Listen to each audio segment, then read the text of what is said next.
नमस्कार, बहुत बहुत स्वागत है आपका इंडिया जंक्शन में। मैं हूं आपके साथ पीयूष मणिवस्त्र। आकाश आनंद की विदाई के साथ मायावती ने अपनी बदलती रणनीतियों का खुलासा एक के बाद एक मीडिया के सामने करना शुरू कर दिया है।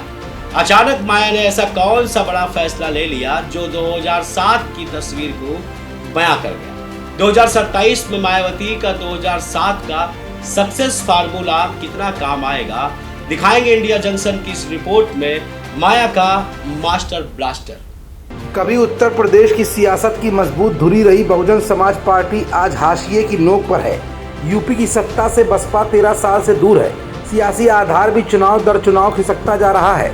यही कारण है कि पूर्व मुख्यमंत्री बहुजन समाज पार्टी की मुखिया मायावती ने 2027 के विधानसभा चुनाव से पहले पार्टी के खोए जनाधार को फिर से हासिल करने के लिए हर मुमकिन कोशिशें शुरू कर दी हैं। इसी क्रम में मायावती दलितों के साथ पिछड़ों को जोड़कर नए समीकरण तैयार करने में लगी हैं। मायावती एक के बाद एक बड़े फैसले भी ले रही हैं। ऐसे में एक बार फिर लखनऊ से मायावती ने अपनी कौन सी राजनीतिक रणनीति का आगाज कर डाला और अब मायावती ने अचानक रणनीति के मामले में एक बड़ा यू टर्न क्यों लिया।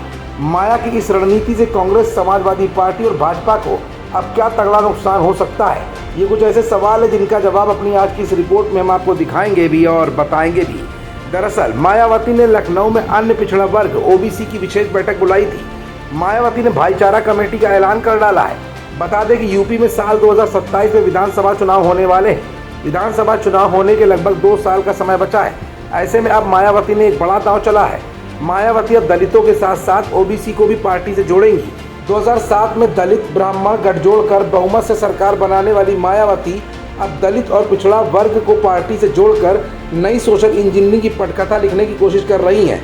मायावती का सोशल इंजीनियरिंग का ये फार्मूला 2007 में बेहद सक्सेस भी रहा था और अब अगर उनका ये फार्मूला काम करता है तो इससे भारतीय जनता पार्टी और समाजवादी पार्टी के वोट बैंक में सेंध तो लगेगी ही, साथ साथ कांग्रेस की परेशानियां भी बढ़ सकती हैं।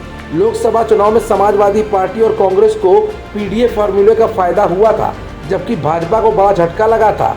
वहीं बसपा का तो सूफड़ा साफ हो गया था। बसपा ने इससे पहले साल 2007 में भाईचारा कमेटियां बनाई थी। हालांकि 2012 में मायावती की सरकार नहीं बनी और भाईचारा कमेटी का कार्यकाल भी खत्म हो गया। तब से भाईचारा कमेटी का दोबारा गठन ही नहीं किया गया था। हालांकि अब इसकी कवायद दोबारा शुरू कर दी गई है।